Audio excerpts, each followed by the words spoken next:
Dude, the last time I got arrested was in 2010, 13 years ago. And it was almost 2 o'clock in the morning, which is cutoff time for purchasing alcohol in Beckley, West Virginia. We're in the West Virginia period.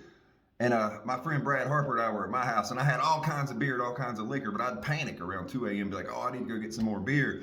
And this girl was living in my house, was like, Brian, you don't need to drive. And I was like, oh, I'm fine. So me and Brad went up to Go-Mart on Harper Road, and I got some more beer. And while I was doing that, they had some cigarettes out on the counter, and I didn't know it, but Brad stole some fucking cigarettes, man. And we get back out and get into my car and go home, and the woman who had been working the register saw Brad steal the cigarettes and got my license plate number.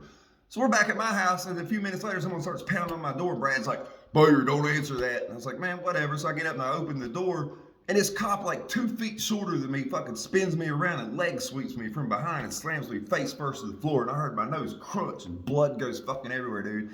And there's another cop with him. And Brad stands up, he's like, I stole the cigarettes. And then that girl comes out going, yeah, why are you arresting Brian? And he's like, because he's an accomplice.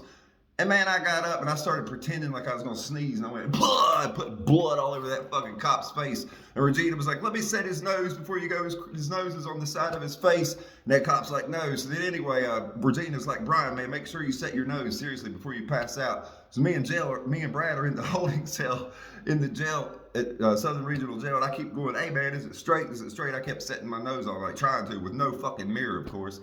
And everybody that was coming through the holding cell, I kept going, is it straight? Is it straight? And they'd be like, nah, dude, it's still crooked. Because my nose was like over here. That mug shot still exists, if you could find it. My nose is literally on the side of my face. But anyway, by the end of the night, I asked this one dude, I was like, is it straight? And he was like, yeah. Then I woke Brad up. I was like, is it straight? And Brad looked up at me from the concrete slab he was on. He's like, yeah, Bowyer, it's straight. So then I got out the next day, and then Brad ended up having to stay there 10 days, and then I went and picked him up.